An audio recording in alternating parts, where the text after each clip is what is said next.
At about 4:30 in the morning, a college town street is supposed to be predictable. A short walk, a familiar route, a few city blocks between friends, apartments, and home. But in Bloomington, Indiana, on June 3, 2011, that ordinary last step is where the record breaks. Lauren Spira is last reported seen near the intersection of 11th Street and College Avenue, walking in the direction of her apartment, and then she is gone. There is no publicly released video that conclusively shows her turning the corner at that intersection. Court records and reporting describe surveillance that anchors parts of her night, entering a bar, leaving with a friend, arriving at student apartments, but the final leg is a corridor of uncertainty. The most modern tool that could have stitched it together, a phone, was not with her. Reporting says she left her phone at Kilroy's sports bar, and her boyfriend would learn that from a bar employee after he tried to text her that morning. In a case built on timestamps, cameras, and witnesses, the timeline's most crucial minutes begin with silence. Welcome to Forgotten Faces. Here we investigate true crime cases where phones went silent, timelines fractured, and women never came home. Before we continue, comment below, where are you watching from? Lauren was a 20-year-old Indiana University student, originally from Westchester County, New York. In Bloomington, she lived off campus, in the same compact nightlife and apartment district where students moved on foot between bars and friends' places. On the night of June 2 into the early morning of June 3, she did what thousands of students do in that environment. She went out, she drank, she crossed the same streets that feel safe when you've walked them 100 times. There is no confirmed online dating element in this case. No app meetup, no digital stalker narrative in the official record. What exists instead is a reconstruction built from surveillance points, witness accounts, and what investigators have chosen to release or summarize. One of the firm anchors comes from a camera. Compiled timelines report that surveillance shows Lauren entering Kilroy's sports bar at about 1:46 a.m. Later, around 2:27 a.m., she is seen leaving the bar with Corey Rossman. Multiple sources describe her as highly intoxicated and unsteady, and crucially, reporting indicates she left behind two items that would matter later, her shoes and her phone. The details around how and when those were left are described through police information and bar staff accounts in news reporting. The end result is consistent across the public narrative. After she leaves Kilroy, she doesn't have her phone during the stretch of time when she vanishes. After the bar, the timeline shifts from camera certainty to human recollection. Reporting and a federal appellate opinion summarizing the civil case describe Lauren and Rossman arriving at the Smallwood Plaza apartment area. The opinion and media timelines outline movements between Rossman's place and Jason Rosenbaum's nearby apartment during the early hours. Some details that circulate, like an altercation in which Rossman may have been punched, are described as part of what was alleged in litigation or discussed in reporting, and the public record does not reconcile every micro-detail. What is consistently presented is the broad sequence. Lauren is with friends or acquaintances in a tight cluster of apartments. She is visibly impaired, and sometime later, she ends up at Rosenbaum's apartment. In this case, the most important witness statement is not a dramatic claim. It's a simple assertion about a mundane act, leaving to walk home. Public timelines and the appellate opinion describe Rosenbaum saying that Lauren left his apartment in the early morning to return to her own. The direction matters because it draws a straight line through the neighborhood, from the apartment area near 11th Street toward the residence corridor closer to 9th and College. The time matters because it compresses the window. Multiple sources place the last reported sighting around 4:30 a.m. near 11th and College. The family's site repeats that location as the last known point, but reporting also underscores the hole in the visual record. There is no publicly acknowledged footage that proves she turned that corner, and at least one security camera along the route described in court filings did not capture her walking home. That missing footage becomes more unsettling when set against what investigators did have. Police obtained surveillance from bars and apartment buildings, and the FBI was reported to have helped enhance video early in the investigation. Investigators publicly sought help identifying vehicles seen in surveillance, and compiled timelines described the release of an image of a white truck in the area of her last known location. A CBS report also described police finding Lauren's keys at an apartment building associated with surveillance video they were examining, an item that feels small until you realize it's one of the few physical anchors publicly described. Keys, video, vehicles, pieces that suggest proximity to answers, but not enough to produce one. By later morning on June 3, concern had a specific trigger. Lauren's boyfriend, Jesse Wolfe, tried to contact her by text. Reporting says he received a reply not from Lauren, but from a Kilroy's employee, indicating her phone had been left at the bar. That detail collapses the illusion of a normal night ending normally. If her phone is sitting at a bar, then whatever happens after 2:27 a.m. happens without the device that would record calls, messages, and location signals. Later that day, her disappearance is reported to police, with multiple sources indicating her boyfriend made the report. Within days, Bloomington becomes a search zone. Volunteers gather. Police execute a search warrant at her apartment building. Divers search Lake Monroe. Later, investigators even search thousands of tons of trash at a landfill and find nothing tied to her. But all of that comes after the moment that still defines the case: a young woman walking barefoot, without her phone, in a familiar neighborhood. The official stance has remained careful: no suspects named publicly, no criminal charges filed, an open missing person investigation that continues years later. And yet the timeline is dense enough to create a sharper question, not a softer one. We know where she was earlier. We know the direction she was supposed to go. We know the distance was short. We know the digital trail goes dark because her phone was left behind. And then there's the last problem the case cannot escape. In a district filled with buildings and cameras, the public record still cannot show, with certainty, what happened at the corner of 11th and College, because the next camera doesn't catch her and the story stops right where she should have been closest to home. Lauren Spira's disappearance became famous because it looks, on paper, like a case that should not stay mysterious. She was a sophomore at Indiana University, reported as a fashion merchandising major, living in off-campus housing in Bloomington. She was from the Greenburgh and Scarsdale area of Westchester County, New York, and she had a family that would stay publicly present in the case for years. In the days after she vanished, they would be in Bloomington, walking the same streets, speaking to media, organizing searches, and later maintaining Find Lauren.com to keep her name and last known location in the public eye. At the center of the personal timeline is one confirmed relationship that becomes part of the early investigative focus: Lauren's boyfriend, Jesse Wolfe. In June 2011, police publicly said they had no suspects, but described multiple persons of interest as part of standard procedure in a missing person investigation, including Lauren's boyfriend. In this case, person of interest was used as a label for people close to her who needed to be interviewed and evaluated, not as a statement of guilt. No criminal charges were filed against anyone in connection with Lauren's disappearance, and later anniversary reporting would continue to emphasize that there were still no suspects and no charges. The environment matters because it shapes how everyone assessed risk in real time. Bloomington is a college town built around walking. Bars, student apartments, and campus-adjacent streets form a tight grid where students move late at night in groups, then peel off toward home. In that setting, an evening out can feel routine. Public reporting describes June 2 into June 3 as an evening of socializing and heavy drinking with an in-person friends circle, not an online meetup. There is no confirmed dating app or social media stalking component reported in reliable sources. The digital story here is not about where she matched with someone or what was said in messages.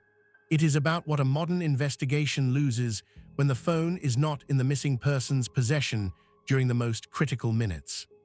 There are also medical references in public coverage that add another layer of caution without supplying a full clinical picture. Reporting mentions that Lauren had a heart condition and took medication, and that heavy drinking could have been riskier in that context, but detailed medical information is limited in the public record.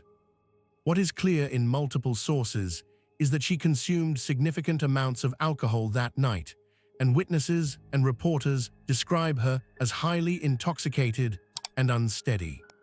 The night begins to harden into a timeline when surveillance appears. Compiled reporting says surveillance shows Lauren entering Kilroy's sports bar at approximately 1:46 a.m. on June 3. Later, at around 2:27 a.m., she is seen leaving the bar with Corey Rossman. Reporting and court summaries place him among the central witnesses because he was with her during the transition out of the bar and into the apartment area. This is also where the case picks up its most consequential limitation. Multiple sources report that Lauren left her phone at Kilroy, along with her shoes. The exact minute those items were left behind is not fully detailed publicly, but the investigative impact is unmistakable. It means that after she leaves the bar, she is moving through the city without the device that would normally generate calls, texts, app activity, and location signals. The next stretch is a mix of confirmed movement and unresolved micro-timing. Reporting and a federal appellate opinion summarizing the civil litigation describe Lauren and Rossman arriving at the Smallwood Plaza apartment area. That arrival is treated as a consistent anchor across sources, even as some surrounding details are described with caution. An alleged altercation is mentioned in public summaries, but accounts vary and not all of it is independently corroborated in released materials. What the public record does consistently convey is the sequence, from the bar to the apartment complex, and then toward Jason Rosenbaum's nearby apartment, where Lauren is later reported to have been present in the early morning hours. This is where the case becomes both simple and unstable. Simple because the geography is small, unstable because the story is increasingly dependent on the memories of people who, by many accounts, were also drinking. According to the court summary and media timelines, Rosenbaum later said Lauren left his apartment in the early morning hours to walk back to her own residence. Some descriptions say she left barefoot and without her phone.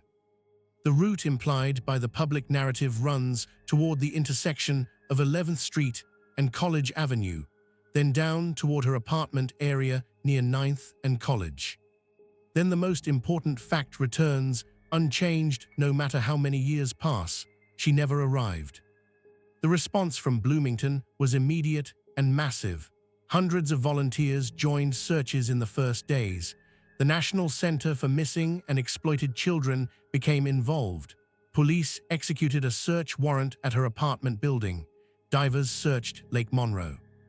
Rewards were offered and increased, including a reward offered by Jim Irsay and later a major increase to $250,000, reflecting a family and a community trying to keep pressure on the possibility that one person knows one detail they haven't shared. Investigators also leaned heavily on what cameras could provide. Public reporting notes that police obtained surveillance footage from bars, apartment buildings, and nearby areas, anchoring key points like Lauren's presence at Kilroy's and her departure with Rossman.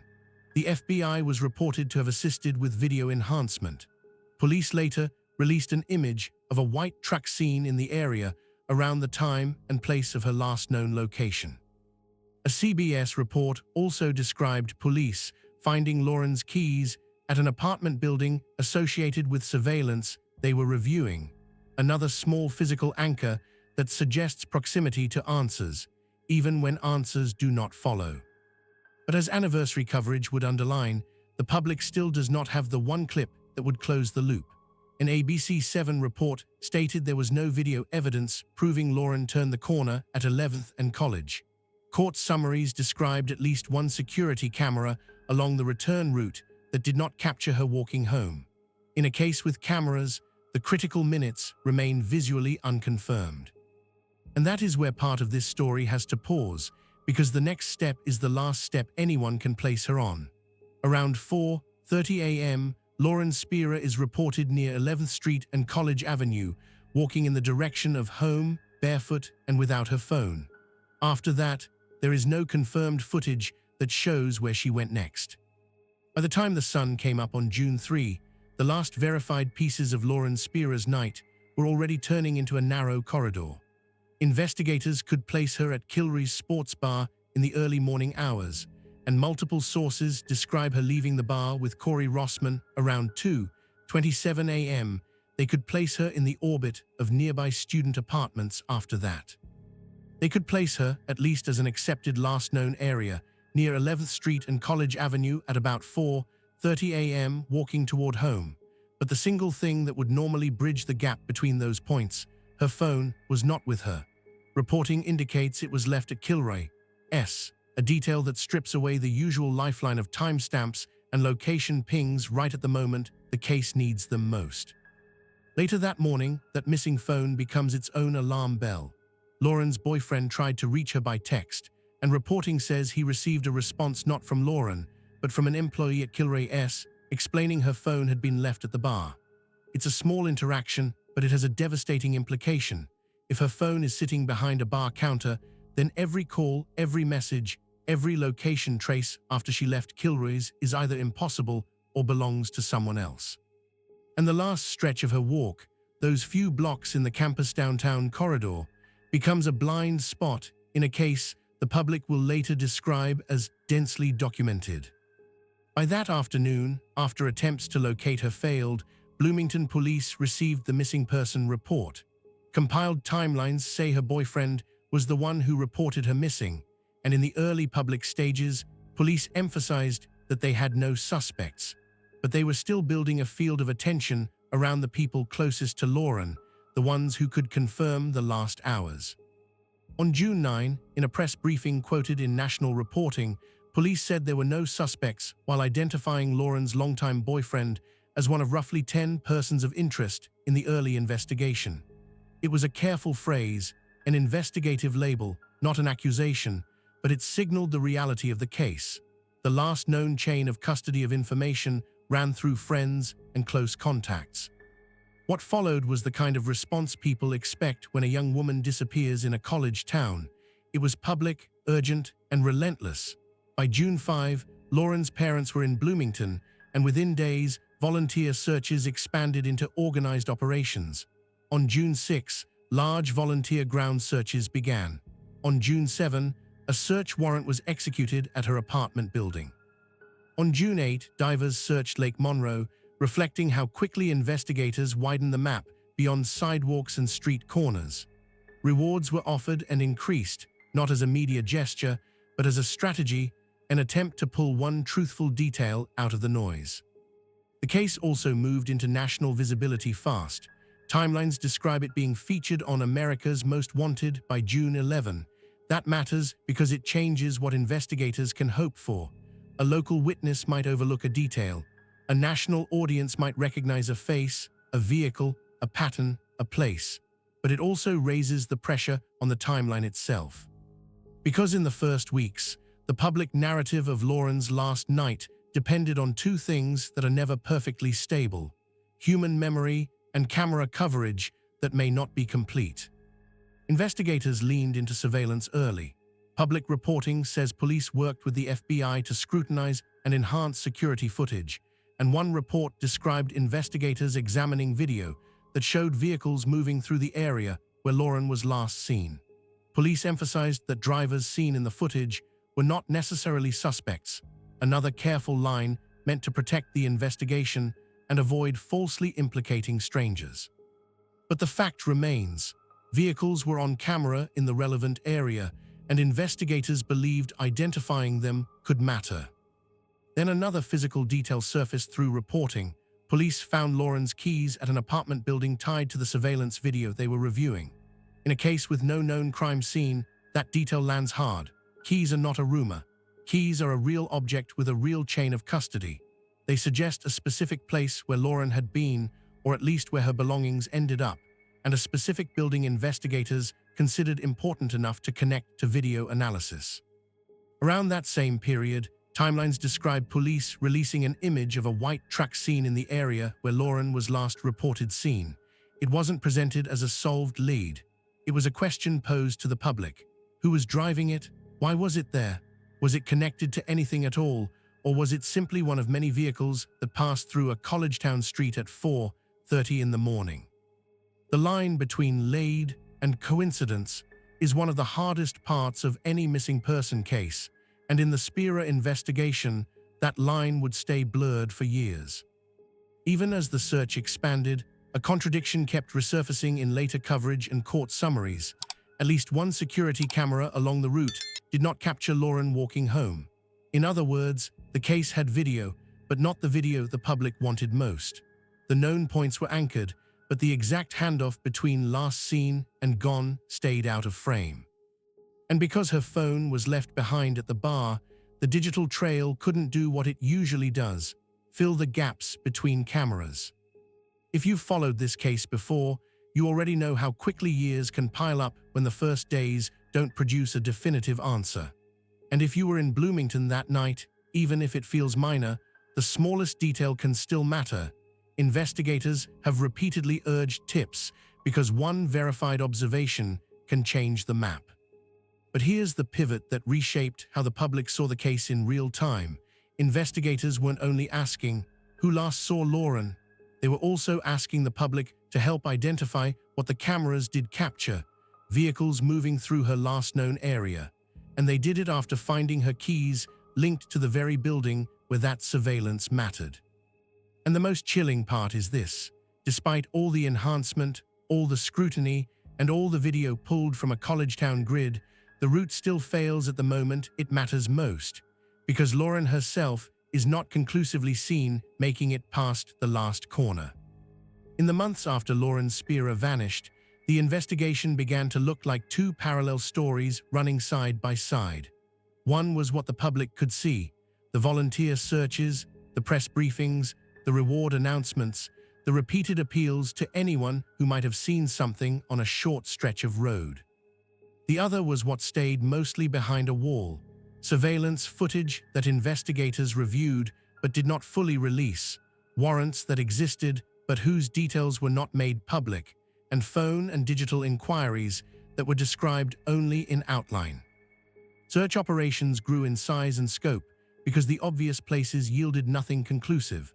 Early efforts concentrated on Bloomington's campus-adjacent streets and the downtown corridor where Lauren was last reported seen. Divers searched Lake Monroe. Law enforcement searched wooded areas outside town. And by August 2011, investigators took one of the most extreme steps in a missing person case. They searched roughly 4,000 tons of trash at the Sycamore Ridge landfill. The result, according to reporting, was the same outcome that would haunt so many later lades: nothing found that could be linked to Lauren. The case kept circling back to the same bottleneck. The final minutes of Lauren's known movements were never publicly filled in by a clean, continuous record. Cameras placed her entering and leaving Kilroy. Witness accounts and compiled timelines placed her moving between student apartments. And then the accepted last known area settled at 11th Street and College Avenue around 4:30 a.m., heading toward her residence near 9th and College. The public reporting and court summaries also described the absence of a decisive visual confirmation on the return route. One account stated there was no publicly acknowledged video, proving she turned the corner at 11th and College, and court material described at least one security camera on the route that did not capture her walking home. In a neighborhood filled with cameras, the public record still could not show the one movement that would narrow the search from possible to provable. Investigators worked the pieces they did have. Reporting described FBI assistance in scrutinizing and enhancing surveillance footage early in the case.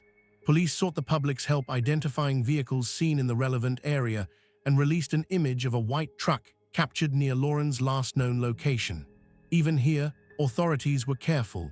They stressed that drivers seen in footage were not necessarily suspects. But the logic was clear. If the final minutes didn't produce a clear image of Lauren, then identifying what did appear in that corridor, vehicles, movements, patterns, might still locate the missing link. The physical evidence described publicly remained unusually thin for a case with this much attention. No remains were found. No confirmed scene was announced. Searches did not produce a decisive item that shifted the entire investigation. Yet one detail surfaced through reporting that underscored how granular investigators had to be. Police found Lauren's keys at an apartment building associated with surveillance video they were reviewing. It was a rare, tangible point in a case otherwise dominated by last sightings and gaps. As years passed, new investigative activity continued to flare, often tied to tips that were never fully explained publicly. In 2016, reporting said the FBI assisted Bloomington police with investigative work in Morgan County and described the investigation as active and ongoing. Other reporting referenced a property search in Martinsville connected to the case and discussed a man named in that context, while police declined to release the tip behind the search. In public, it looked like the same pattern repeating. A lead appears, law enforcement mobilizes, and then the public receives no confirmation that the lead changed the outcome. Over time, the case also became a legal story, not because criminal charges were filed, but because Lauren's parents tried a different tool to push for answers. They filed a civil negligence lawsuit against several of the young men who were with Lauren in the hours before she vanished.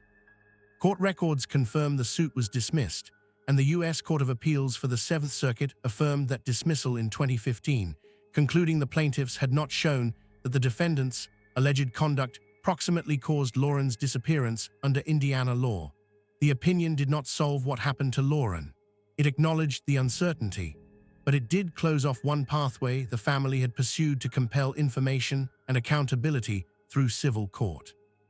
Around this, public tension hardened into competing interpretations.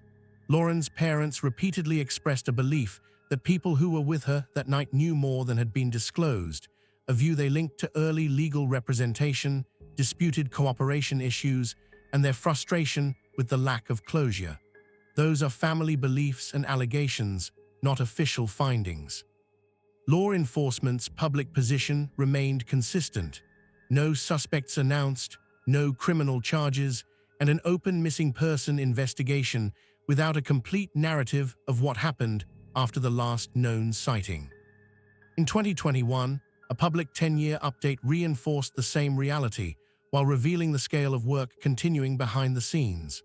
Bloomington police stated the search remained active, that surveillance had been reviewed, that hundreds of interviews had been conducted, that the department had received hundreds of tips in recent years, and that at least 10 search warrants had been executed in the prior 3 to 4 years.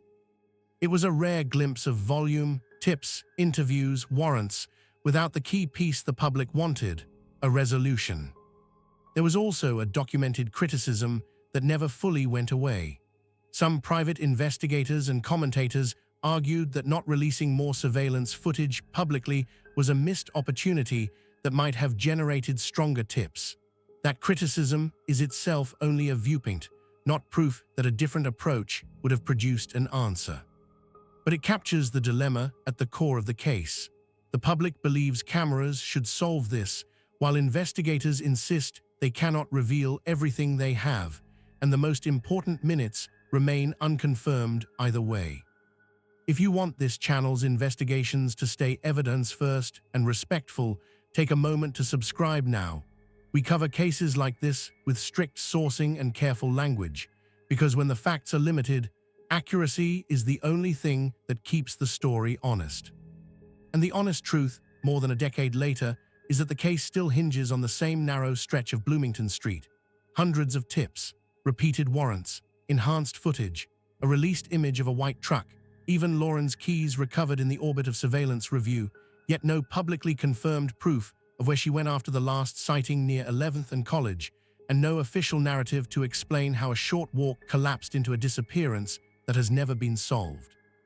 More than a decade after Lauren Spira disappeared, the official record still refuses to give the public what it wants most, a complete narrative.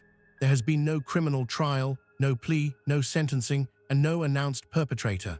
The case remains an open missing person investigation, with police repeatedly stating they have no suspects and no criminal charges filed. That absence is not a conclusion, it is the defining fact. It means every public reconstruction still stops at the same place, near 11th Street and College Avenue in Bloomington, around 4:30 a.m. on June 3, 2011, because nothing publicly verified carries the story beyond that point. In the years that followed, the case expanded in effort even as it narrowed in certainty. Search operations moved from the obvious corridors around downtown Bloomington and the Indiana University area to water searches at Lake Monroe, wooded area searches outside the city, and eventually a landfill search that, by its scale alone, shows how seriously investigators took the possibility that crucial evidence could have been lost in ordinary systems. Reporting describes investigators searching thousands of tons of trash at the Sycamore Ridge landfill in August 2011 and finding nothing linked to Lauren. It is a detail that feels almost impossible to process, a mass operation yielding no physical trace of the person at the center of it.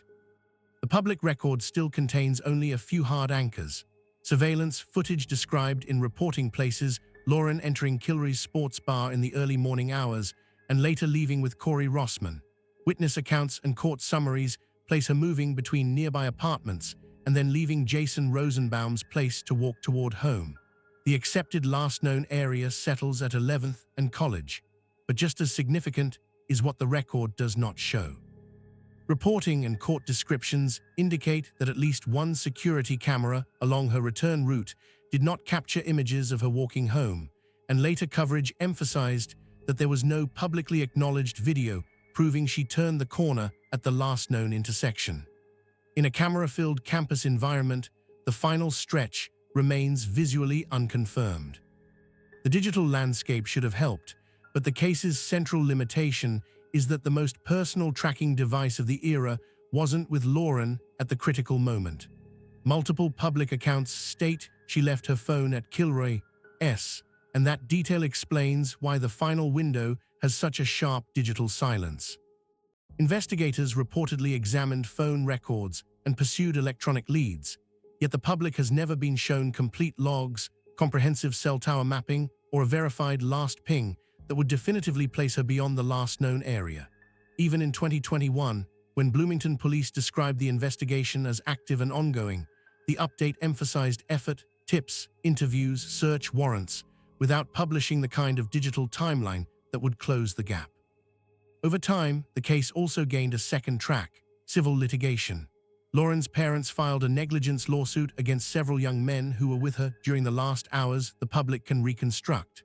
That case ended in dismissal, affirmed in 2015 by the U.S. Court of Appeals for the Seventh Circuit, which held that the plaintiffs had not shown the defendants' alleged conduct was the proximate cause of Lauren's disappearance under Indiana law. The opinion summarizes allegations and events without establishing what ultimately happened to Lauren. The civil process closed without delivering the answer her family sought, and it underlined the legal reality that suspicion and proximity are not evidence of causation. Public interest continued to spike at milestones. The reward increased, eventually reported at $250,000. The case was featured on national television. Investigators pursued and repursued leads, sometimes producing visible activity, property searches, outside agency assistance, renewed focus in nearby counties, while withholding the details behind those actions. In 2016, reporting described FBI assistance with investigative work in Morgan County, with law enforcement language repeating that the investigation was active and ongoing. In 2021, Bloomington police again emphasized active work, stating they had received hundreds of tips in recent years and executed multiple search warrants. But the public outcome remained unchanged. Lauren was still missing. That's where the most important unanswered questions remain, because they are not theories.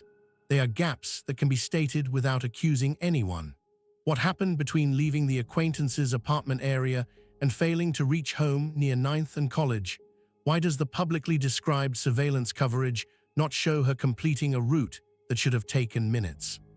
If vehicles were captured near the last known area, who were the drivers, and did any of those movements matter, or were they simply normal traffic on a late-night street? And if investigators have additional surveillance footage or digital information, what would it take to release more without compromising the investigation? This case endures because it exposes a hard truth about modern investigations. Technology can document a night in fragments and still leave the most important moments unrecorded. A city grid can be full of cameras and still miss a single person at the wrong angle, at the wrong time, behind the wrong obstruction. A phone can turn a life into data until it's left behind. And when the final window is built mostly on witness accounts rather than continuous objective records, uncertainty hardens into years. If you have credible information about Lauren Spira's movements after the last known area near 11th Street and College Avenue, anything specific, verifiable, and grounded in direct observation, use the official tip channels referenced by Bloomington Police and the family's Find Lauren.com site. And if you want more evidence first, respectful reporting on missing women and unresolved timeline cases like this, subscribe and share this video so the details stay visible and the pressure for a real answer doesn't fade with time.